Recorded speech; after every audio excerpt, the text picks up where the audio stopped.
You are welcome to the Wundef show. Today I'm going to talk to one young gentleman who is impacting the lives of many people in Obuasi here. He has done a lot and he was recently named among the Forbes Africa 30 under 30 class of 2020. And it's a great feat because he's the first person to be named among the list in Obuasi. And I'm going to talk to him. We are going to hear his story, his failed businesses, his success story, and how he got to this level.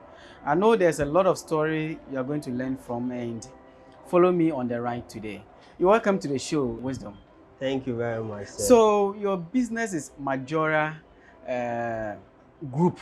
So if I may ask, even before you come to how you started Majora Group, how was the feeling like when you heard or you read that you have been named among Forbes Africa 30 under 30?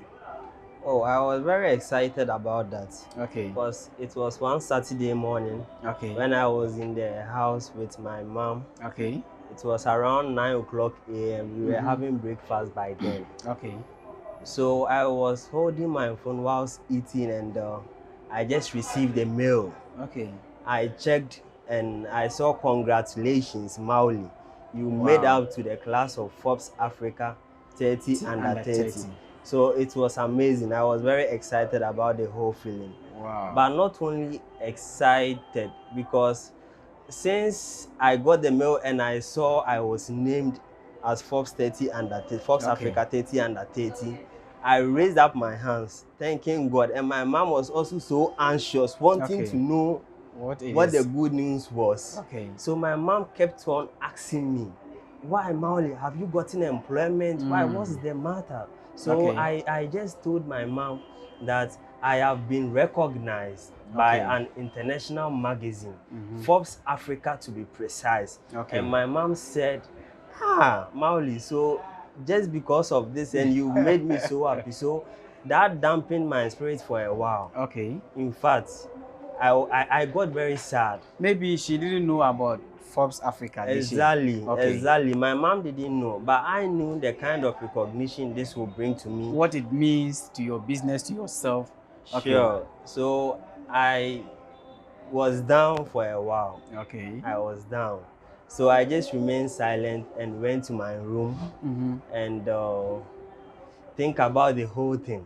Okay. So I would say it was a mixed feeling. Though I was very excited, but because my mom didn't understand the sort of because you wanted him to celebrate with you. Exactly. And he didn't understand what it really meant. So that's great. But you know, being named among the 30 in the whole of Africa, where we have over 54 countries, it should be a great feeling. Though your mom, might have damped your spirit a bit. But do you think this has also brought a burden upon you? Oh, yes, it has. It has brought a whole lot of burden to me personally. Because being recognized by Forbes Africa is very challenging to myself. Why? Because now I'm a role model to a whole lot of youth in Ghana. Not even only in Obuasi, but in Ghana as a whole. A lot of people look up to me. So what did Mawuli even do to be recognized as Forbes Africa 30 under 30? So everybody want to know. Everyone wants to know. I received a whole lot of messages from Ghana, from senior colleagues of mine way back in secondary school, Okay. from people that I even met during my international conferences outside Ghana, Okay. and a whole lot of messages. So I see this also as very challenging because now a lot of people look up to me, and I'll have to think more about expanding my business to create employment for many youths that are unemployed. And not only that, I also have to think more about the sustainability of my business. Because now Forbes Africa have recognized you. What's the way forward for the business? Forbes has recognized you. Forbes Africa are not going to give you physical money. No. That isn't the deal. But they will sell you publicly for the whole of Africa and the rest of the world to get to know what you do and the nature of businesses and the progress that you made since inception till now. So I see this also challenging. Tell us, how did you start Majora Group? I started Majora when I was a student back in KNUST. That was 2014. I was in second year by then, so I wanted to travel to the United States of America to embark on this work and summer abroad. So I consulted one traveling agency back on campus, and they were facilitating the whole process for me. So I paid an initial amount of close to 3,000 Ghana cedis to the traveling agency for them to help me get the visa to travel abroad. So after paying this amount to them, and they did the whole processes for me, I went to the embassy for me to be interviewed, and unfortunately my visa was turned. So after my visa was turned, I got home and I began to think about the whole situation. So what did this agency did for me? That as a student, I couldn't have done it all by myself. They went online, looked for a program for me to apply that program in order to use that to travel abroad. Which you could have done it yourself. Which I could have done it myself. So that was how the whole idea started. So did you start it way back at school, or you waited till you completed? No, I didn't start at school. 2014, I was 21 years by then. I was 21 years. And when the visa was rejected, or when my application was rejected, I had to now think about the whole thing that I now want to do. So it was up to me to get the knowledge, to study more about the industry. So in second year, third year, final year, when my mate was going to class, I was traveling up and down to Accra just to learn about the traveling industry, just to learn about ticketing abroad, just to learn about the aviation industry as a whole. So I got the business registered just after I completed my national service. That was in 2017. And you used your money from your national service to register your business? Yes, I knew what I wanted to do. So when I was doing service, though I had the knowledge, but I hadn't registered my business by then. So it was when service was about to end, that was in July 2017, that I decided, why don't I go to Accra to get my business registered? So in July 2017, I registered Majora Travels and Educational Consults, which is just a subsidiary of the Majora Group. But 2017, right after a service, you started Majora Group? Yes. Where did you get money from? I started Majora through my personal savings. How much? I started with a little over 10,000 Ghana cedis. And your personal savings from where? From your service? My personal savings from my service. And it wasn't service alone, because at that time I was earning just 350 Ghana cedis per month. So 350 by 12, it wouldn't even give you by 12 is 7,600 or maximum 4,000. Sure. So though I was saving through my national service earning, I was also in business, though I hadn't registered a business. But you were still helping other people to travel. Exactly. Oh, okay. I was helping other mates of mine who knew I have knowledge in this field to embark on their traveling. So abroad. Even before you registered, you had helped other people already to make some money from it. Those who trusted your advice. Exactly. Oh, okay, that's impressive. Exactly. So that's how you were able to make the little over 10,000 Ghana cedis to start the business. Sure. You started Majora at first as a travel agency. As a traveling agency. So 10,000 Ghana cedis. Which aspects of the business did you push the money first into? Because you started, we said, little over 10,000 Ghana cedis. So what did you use that for? Yeah, when initially I had to just register the business. And also rent an office. So I rented this office for 2 years initially. And I got the business also registered. And maybe a website? You didn't get a website? No, initially, no, website wasn't the issue. I focused more about building myself, as in what I do with the traveling and education consultancy services that I render to people. So initially, it was all about building myself. So even websites wasn't the matter. No. Wow. So after I rented the office, pitches, few computers, I was out of cash. Because money was gone. You and I know renting an double office, room in Obuasi here for 2 years wouldn't cost you less than 5,000 cedis. So I was out of cash. And I had registered my business. I have my license from the Ghana Tourism Authority. I wasn't having any employee by then because I wouldn't even get money to pay them. So you were working alone. So, and I also considered, why don't I add the printing services? That was how Majora Business Center also came forth.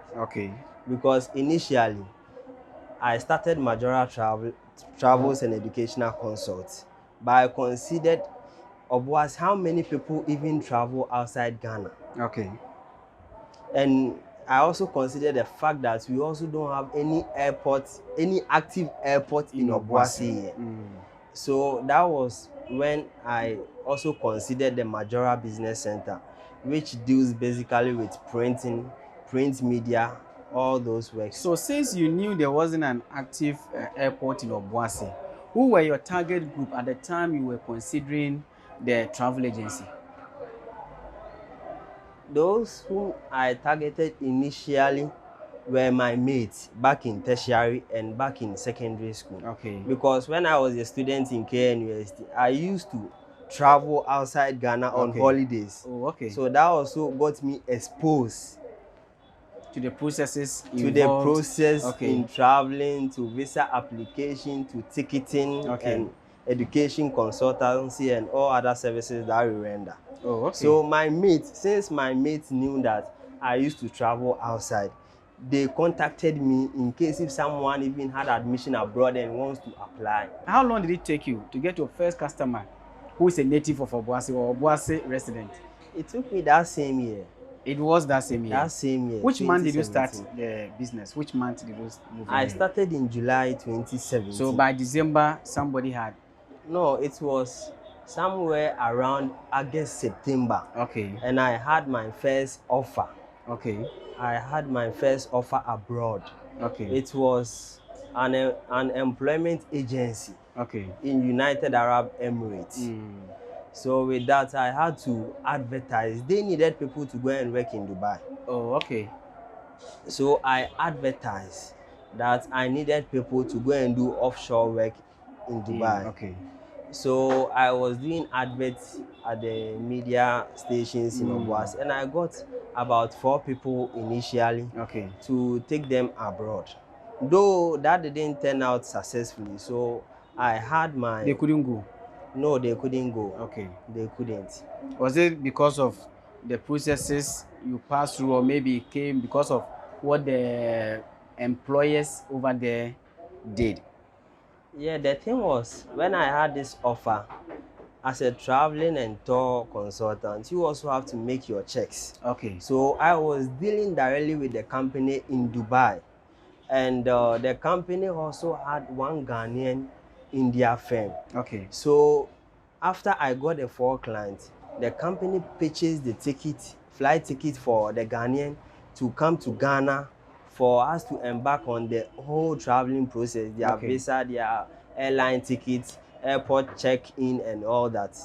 So after the company sent this Ghanaian man to Obuasi here, and I handed this 4 clients to him. And since I also knew I was dealing directly with the company, I had some kind of trust that this Ghanaian, who is also my brother, can deliver for me. So after this man came here, I gave all 12,000 Ghana cedis to him for him to, and that was just the initial payment for him to facilitate the whole process. So after I gave this money to him, I left everything in his care. Since the company brought him from Dubai. So this man also took the money and he never sent it back to the company. And he was also in Ghana by then. The company couldn't trace him. Oh. The company also couldn't trace him. So he ran away with the money? He ran away with the money. I had to look for this agency of mine that the company sent from Dubai.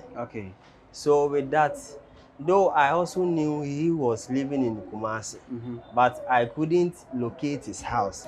I only had his picture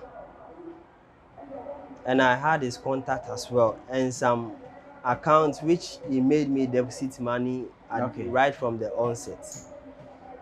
So I was now on a lookout for him. And I couldn't find him. So I had to even report the case to police because in this industry that we are, everything depends on trust. Though the client knew how the whole process was, because the man came from Dubai, we met in this same office, and it was my first offer. So I had to just speak with my client that this is what has happened. I know you pay the money in my office. Even if someone has taken the money away, I have to make every possible way to reimburse the money to you fully. So you give me time. So that was the kind of negotiation that So you still wanted to maintain that trust between you and your client? Exactly. So you kept the communication open so they know whatever was happening? Sure. So with that, I told the client that this is what has happened, but they have to give me time in order to make the payment. And with that, I have also reported the case to the police, back to the employers, to Ghana. No, to Ghana police. But had you reported to those at UAE? Yeah, I told them as well, and they said though they sent him, but since he is with me in Ghana, I'll have to look for him. That was what they told me. That was what they told me. All right. So you continue from there and how you were able to maintain the business after your first disappointment. You are still watching the Wundef show. Let's go for a very short break. We'll be back soon. You're welcome back to the Wundef show. I'm still here with Mawuli Wisdom Parku, the CEO of Majora Group, and we are still discussing his life, how he ended up in trouble when he got his first offer. And we are going to see how it all worked out and how he was able to manage that situation. So, Wisdom, after this guy ran away with 12,000 Ghana cedis, and now you have 4 clients to deal with because you owe them. They don't know anybody, they know you. So, did you ever find him? Yeah, I got him arrested. Where? In Kumasi. And what was his reason? I got him arrested, but it was damn tedious. Because I didn't know where exactly he was living. How long did it take before he got arrested? I arrested him on the 14th of February. 2018. That was on Val's Day. Oh, that was on Val's Day. Did it take a long time before when he took the money and the time he was arrested? How long did it take? I paid the money to him around September. Wow. So it took over 5 months. Before we finally arrested him. And I went to the Ghana police office in Obuasi. So I went there and they guided me, asking how I can get him arrested. I went to MTN and we began tracking his calls and all that. And we used the lady to set him up. and we arrested him that 14th of February. Wow. And even with this whole thing, the Ghana police left everything for me, because I can't take them to Kumasi. I was running up and down to Kumasi almost every single day. That was a whole lot of stress, and stress on its own. And when you got him, did he pay the money back? As I'm talking to you, he's owing me 5,400 Ghana cedis. That was, you first arrested in 2018, and we are in 2020. Sure. Over 2 years, and he's still owing about. He's owing me 5,400 cedis. And was that the arrangement that you'll be paying in debt or something? Yeah, when I arrested him, it was up to me to either decide for them to take him to court or for us to take the matter out from the police to go home. So I didn't agree as to them taking him to court. Because in case if they have taken him to court and they decide to jail him, how will you get your money? I'm not going to get the money. So the family came in that they are going to make him pay the money for me. And up till now. So how did you settle the 4 clients? I use returns from my business. Your other? I use but by then you were into the printing? I was into the printing, the traveling, and all that. And did it dampen your spirit in the travel agency thing? I wouldn't say it dampened my spirit, no. Initially, though, I was very sad about the whole incident. But I knew what I wanted to do. I knew the kind of offers that I want to give to the youth of Obuasi and those who want to travel and even study abroad. So I wouldn't say it dampened my spirit. No, it was just a lesson to me. So during the period that you were still searching for this guy, did you accept new clients? Yes, I did. I did. And that was even how come I was able to pay him. Pay them. I accepted. I was on Amadeo system. When someone walks in for me to purchase tickets for him, I do it and I earn commission out of that.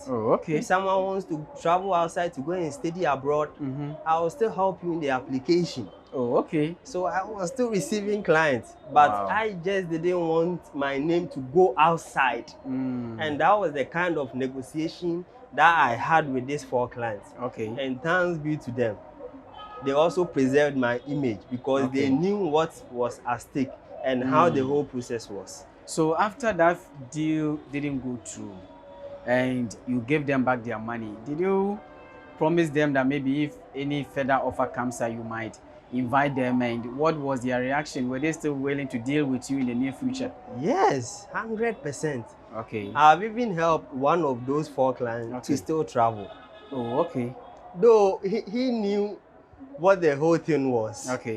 He knew it right from the onset that the offer was genuine, but it was just so unfortunate that it turned out awful. So still, they were willing to deal with me, and even as I'm talking to you, 2 of those clients still come to you each and every day. So starting and then getting disappointed at first, if I may ask, what are some of the key challenges to running a travel agency in Ghana? And in Obuasi in particular, since you are here and you deal with people from Obuasi and probably other people around Ghana. The first I would say is how to manage your reputation. How to manage your reputation. We know with this industry of ours, a whole lot of people have been duped one way or the other. So before someone even walk in here, or even before someone sees you, he would think, oh, you are also one of them. And that's the normal challenges that every travel and tour agency encounters. So it's all about you to make people believe in the services that you render for them. So one is about you having a good image about the services that you render to people. Did other people discourage you when you wanted to start a travel agency? Yes, a whole lot of people. What did they tell you? Initially, my parents were not in support of me starting my own business because they were thinking I will have to seek for employment elsewhere. They've spent a whole lot of money, take me to university. after completing, and I want to start something by myself in Obuasi. How many people even succeed in doing this kind of business in Obuasi? There have been a whole number of travel and tour agencies since 2005, but how many of them are still in existence? So you were discouraged. Your parents I told was you... discouraged by my parents and friends that I should go and look for employment elsewhere. But I knew what I wanted to do. And even some of my friends said, Master, with this traveling and thought that you want to do, it wouldn't work here. It wouldn't work here. Why did you still decide not to listen to them, but go on with the travel agency? One, it was passion. Okay. Right from a very younger age, I have always loved business. Okay. Even when I was 10 years, I was schooling at Anglo Ashanti by then. I used to trade in nice and attractive pens to my mate. Oh, okay. To my mate and even some seniors of mine. So business has always been in me. Oh, okay. And not only that, also as a result of the experience that I encountered, that problem that I saw, that many people are duping people of their money. Oh, okay. I'm in the urge to solve those challenges in this industry. Majora Group, apart from the travel agency, what are you into? We will come to your foundation. You run a foundation. Sure. So we will come to the foundation. But you're looking at the Majora, the business aspect. What do you deal with?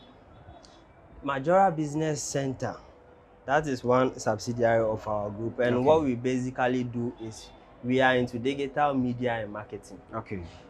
We do more in basic designing, in logo creation, website designing, and a whole lot of things. Anything about designing, think of Majora. Wedding invitation, funeral invitation, branding your own business in terms of logo creation, website creation. Okay. Majora comes in. Majora Business Center is there to help you. Yeah, it's not only the business center. We also have Majora Photography, which we started not long ago. Just last year, somewhere around July, August, I was traveling and I purchased a whole lot of machines. Oh, okay. I also into photography. So what is your foundation about? Vision Aid Foundation. I even started The name is Vision Aid Foundation. When did you start Vision Aid Foundation? I started in 2016. Before you even started Majora Group? Before I even started Majora Group. Oh, okay. I started. What motivated you to start Vision Aid? I've always wanted to create change in the society in which I find myself. Okay. I've always wanted to impact a whole lot of people in so many ways. Okay. It can be, one way can be that I can organize conferences in order to inspire young ones. Okay. Aside that, I can also do some sort of donation to orphanages, to churches, to the needy in the society. So that was one thing that have always driven me to start Vision Aid Foundation. Because you didn't have money, you were still serving in 2016. You were still a national service personnel. Yes, I was a national and service. You had a vision of donating to orphanages and children homes. Where were you expecting to get your source of funding from? Yeah, Vision Aid Foundation is a membership-based organization. Okay. And our vision is to construct boreholes. Oh, okay. Our real vision is to construct boreholes for deprived villages. To construct boreholes for villages around Obuasi. From which money? Yeah, it's a membership organization. Okay. So we do make membership contribution.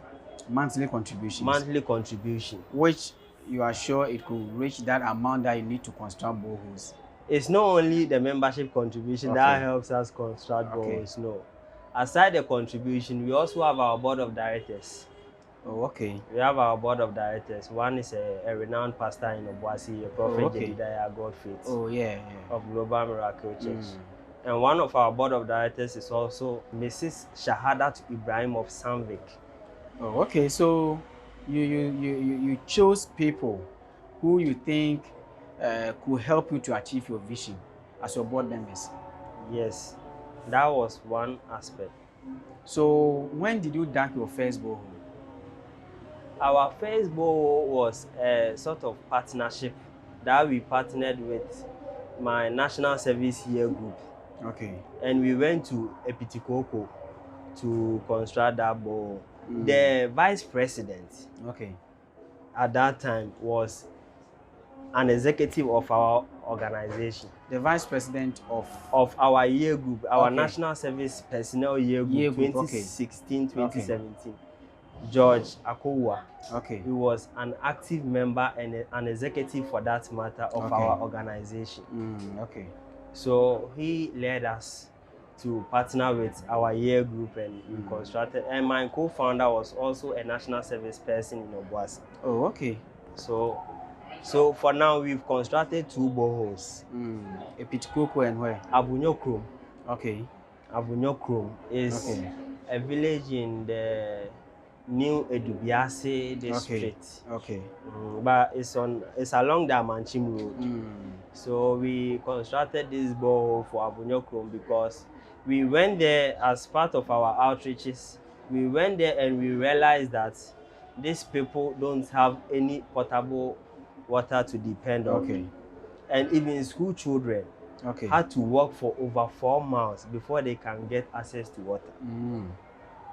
So after we went there in 2016, we made up our mind that we will gather some funds and we will come and construct this borehole for them.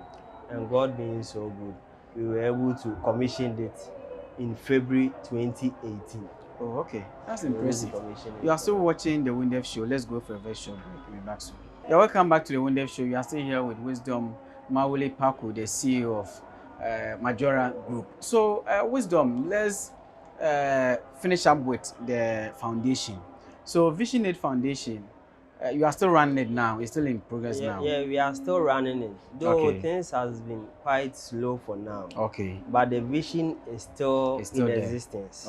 And we are thinking of constructing more boreholes. And the problem also is most of our members are also now engaged in other activities. And that has been a major shortfall to the foundation. But it's still in existence. Every year, though, we have constructed just 2 boreholes, but we still donate items to orphanages, to needy people in the society, and to the less privileged people as well. So coming back to Majora Group, you've run this business for the last 3 years. 3 years. For the last 3 years. Now, every business has its challenges. Apart from the general ones, what are the key challenges that you have personally encountered going into business? The lowest point, sometimes it gets to a point you think, I may not be able to continue on. Have you met such circumstances? Challenges, key challenges? Yes, Charles. Initially, when I wanted to register Majora Travels and Educational Consults, traveling and tour agency is a professional work. So even after you registering with the Registrar General's Department, you still have to get a professional license from the Ghana Tourism Authority. So initially, I wanted to get a license, and even the kind of stress that you go through before you getting that license. How long did it take you to get that license? Yeah, before Ghana Tourism Authority can issue out license to you, you just have to meet their requirements. And by now you were just starting? Oh, just starting. So, I was even owing clients. So what were some of the requirements they needed you to meet before? One, Ghana Tourism Board or Authority want to see you have an office. Aside you getting an office, they will also want to see if you have no criminal record. They will also want to see your safe, because you will be keeping people's valuables, people's passport, people's documents, their building plans and all that. Well, how would they know whether you are safe to keep those documents? They came here to come to the office the to whole inspect place before they can even give out the license to you. And not only that, you also have to go to the fire service to get a fire certificate. You report yourself, as I said, to the police, and you pay a lump sum of 2,500 Ghana cedis. before you even get a travel and tour operating license. And it's not easy, as young as I was by that time, to even get this license. So I got the money. I paid that 2,500 for me to get my license. But one thing that you have to also know, that even after you paying that money, still the kind of stress that you will go through. I have all the requirements that you need. I have my auditor's fire certificate, no criminal record, my safe, and other things that they demanded. But even with that, they were still delaying with the whole process. So it took me for, let's say, 5 months. I registered the business in July 2017, but I got my license on 2018. Not only that, after I got my license and I was operating, then the Social Security and National Insurance Trust, SNIT, also trooped in, that I now have to start paying SNIT contribution for my workers. And by then, how many people were you employing? I was employing 2 people, with myself 3. So you're going to pay for yourself and them? For myself and them. It wasn't easy. It wasn't easy at all. And because, I was in debt. I was in debt too, because I was owing clients, which I had to pay them. And SNIT was also chasing me here and there. It even got to an extent that they wanted to take me to court. For not registering, for not paying SNIT contribution for my workers. And I was also not earning much revenue, or even I was earning no revenue from the business, because I was owing people. And Ghana revenue also trooped in. For their tax? To pay tax. So Charles, it wasn't easy. So which people were behind you? Because apart from reading, and then you need somebody to talk to, definitely. You're not married, so there's nobody, you cannot discuss that with your wife. Yeah, Charles, I would say one was my mother. Okay. Though initially my mother wasn't in support of what I was doing, but she got along. Okay. Even when I was in debt, my mom was able to pay some of the money for me. Oh, okay. Because I go home and I don't talk to anyone. I get straight to my room. I park my car, get straight to my room. She knew there was something wrong. Sure. So my mom got along. Okay. And she was an inspiration to me. So when that happened, definitely they have told you, Master, don't go there. And now you have given money to somebody. Do you think the first time you told her that this is what has happened, she would just say, okay, don't worry, I'll pay some for you? Charles, what was the first impression? I couldn't even tell her from the onset. Okay. No. It was my brother who based in Accra. He came to Obuasi. Okay. And God being so good, I couldn't inform my brother, my parents, my dad. No, don't go area. So I couldn't tell all these family members. So it was my brother who was here. And there was one client who was giving me bad times. Okay. So he walked in, and God being so good, my other brother was here. Okay. And he had to talk to him for him to calm down. So my mom and my brother paid some of the money. Okay. And not only them, I also have a godfather. Okay. Whom I said earlier on. Yeah. Who is also a board of director of the group. Okay. Prophet Jedi Godfrey. Okay. He has also been strong behind me in terms of advice, in terms of how to even run the business. And I also have a management team. Oh, okay. Okay. And top on the list is Richard Appiah. Oh, okay. Whom I even founded the foundation with. Richard Appiah has also been strong behind me. Unless I don't call him. Anytime that I call Richard, Richard will be here to help me. Some people think there's a lot of money in travel agency and they want to go in. You have been in it for 3 years now. Sure. And if somebody is to advise them, you'll be the right person. Sure. Yeah, what do you have for them? So you can't just wake up one day and say you are a travel and tour consultant. Okay. When my mates were studying back in school, I was traveling to Accra just to get knowledge on Amadeus selling platform. Okay. That's the platform that we use to issue tickets. Okay.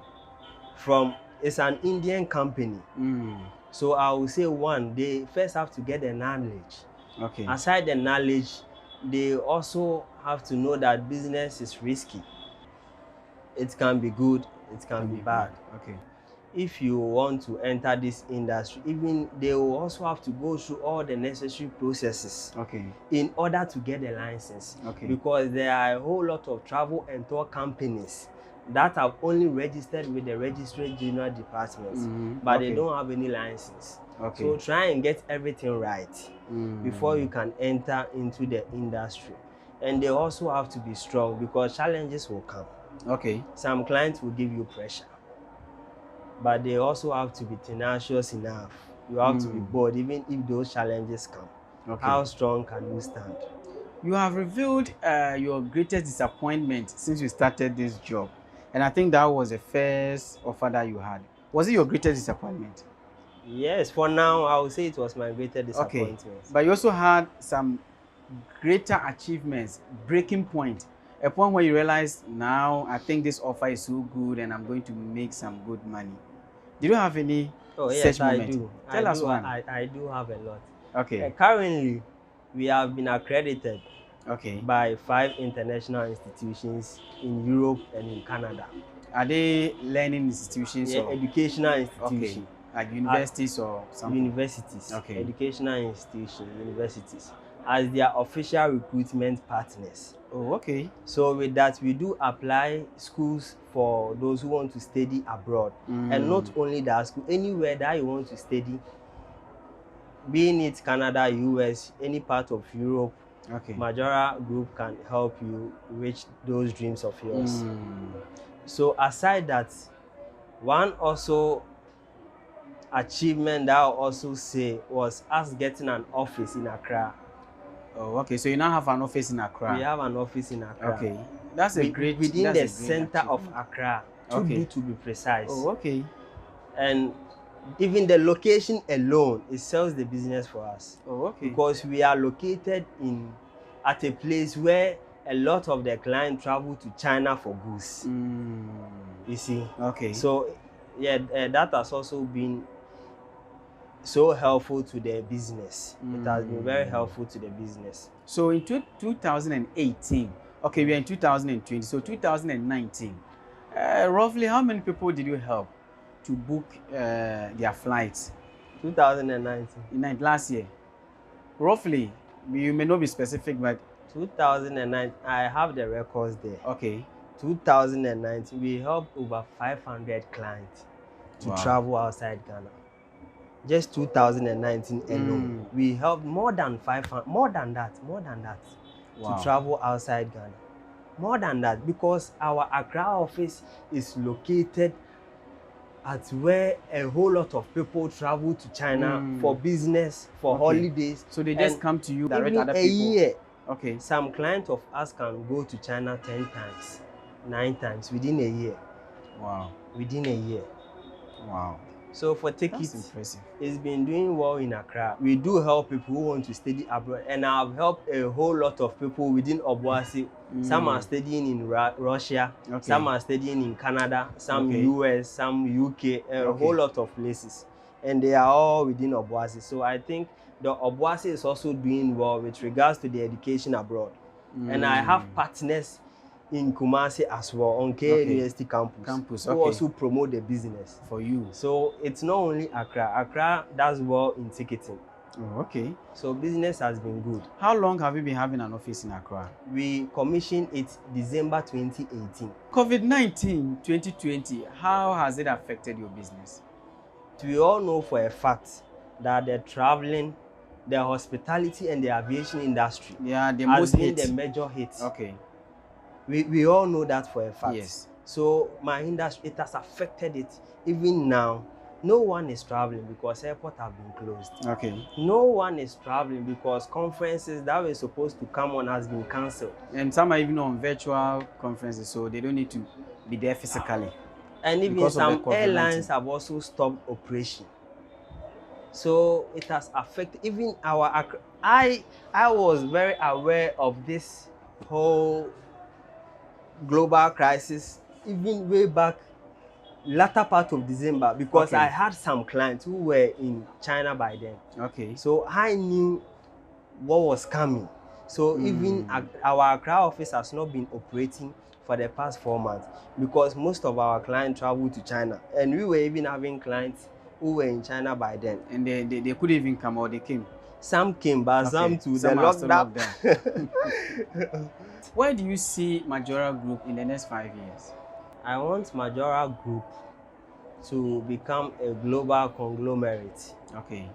Not only in Obuasi or within the borders of Ghana, but I want Majora Group to go outside Ghana. Okay. I want Majora Group to be well known.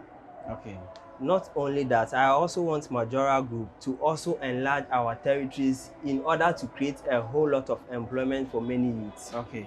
So let's look at your nomination, or you being named among the Forbes Africa 30 under 30. How was the whole process like?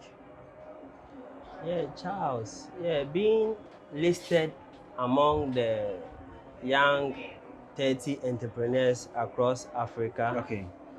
The whole process was Forbes normally look out for promising entrepreneurs. Okay.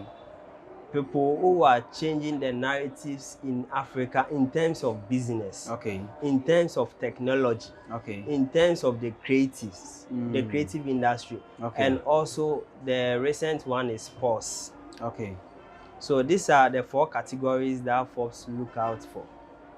So my nomination was the business. So I will do more about why they nominated me for that business, because yours was in the business category. Okay. What Forbes Africa looks out for is, one, you have to be an entrepreneur. Okay. You have to be a founder of the company. Okay.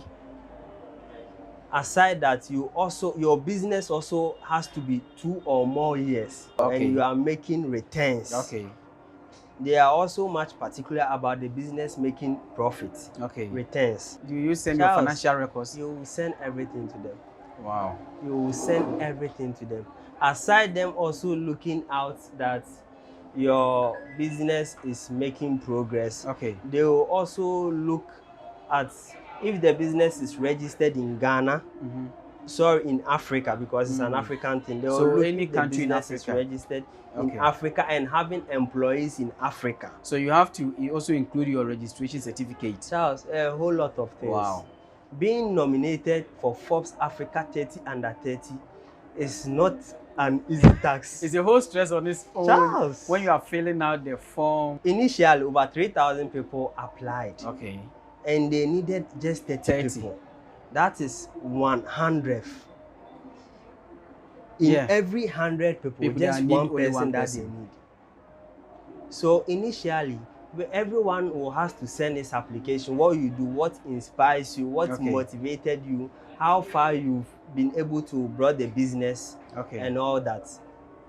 So after you writing your story, they will shortlist some of you to, let's say, 100 people. Okay. And that was when they demanded for your documents. The particulars and all right. So after Forbes shortlisting me as one of the 100 people, which they needed just 30 people, I had to now gather my documents, send it to them. Do I even pay tax? So your tax returns form, you have to add my tax returns per each ticket that we purchase. Okay. Are you a taxpayer?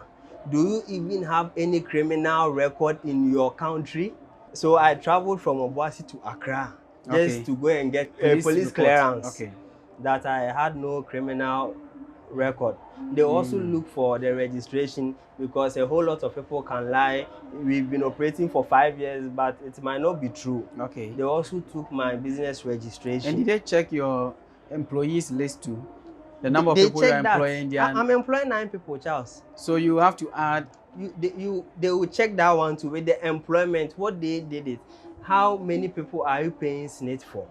Oh, okay. But with this kind of business that we do, you know, it's not everyone who is a full-time employee. Okay, some people just go for customers and then commission. Yes. Okay.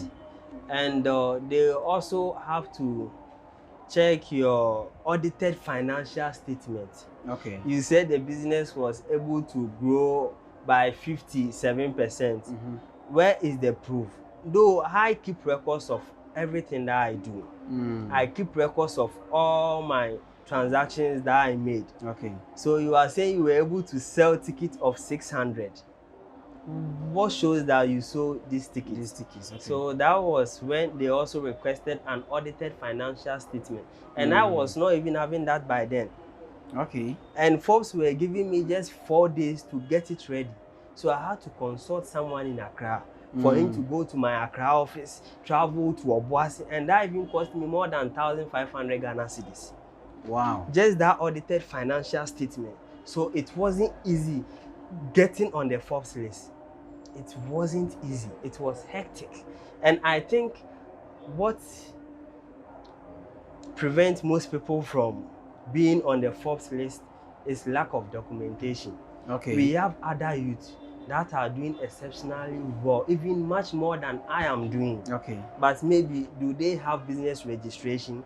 Do they even pay tax on the services that they render? Do they even record the amount they are getting and their expenditures? You see, so I think Forbes verifies everything that you are doing before they can shortlist you. As we know, it's an international magazine. Any young person out there who wants to become like you, what is your advice for such person? Charles, all what I will say for the young ones watching me is that, one, you just have to know what you want to do. Okay. You just have to follow your passion. Everyone has his own passion. Okay. Someone wants to become a doctor. It's good for you to become a doctor. Someone wants to become a preacher. Just follow that trend. Okay. But just try to do things right.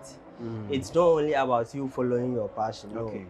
You also have to be resilient, because you wouldn't get everything or smooth sailing.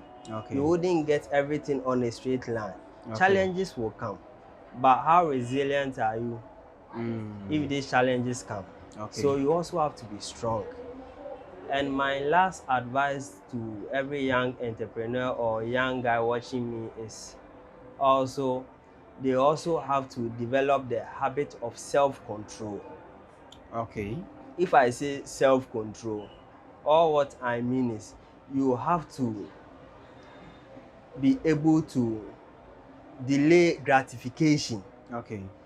It's not that success has come, so you just have to spend everything. No, success has come, but you have to think more about the kind of vision that you want to pursue. Okay. You have to think more about your dreams. How to make your dream bigger to the outside world. Okay. One problem that I've seen with most young guys is that they can't think big. If the person is a fashion designer and Obuasi people get to know him, that's all. No. So you have to dream big but start small. Okay. That's my advice for young people watching me. Thank you very much, Mawuli, for coming on the Wundef show today. I really appreciate your advice and your wonderful story. We know a lot of people have been inspired and they want to follow in your steps. And congratulations once again for your for being named among the Forbes Africa 30 under 30 class of 2020. Thank you very much, sir. It's much pleasure having you too. We are coming to the end of another edition of the Wundef Show. Today we had a chat with Mawuli Wisdom Parku, the founder of Majora Group. Thank you very much for watching today. Subscribe to our YouTube channel, follow us on Twitter, and like our Facebook page. We will come again your way next week. Bye-bye.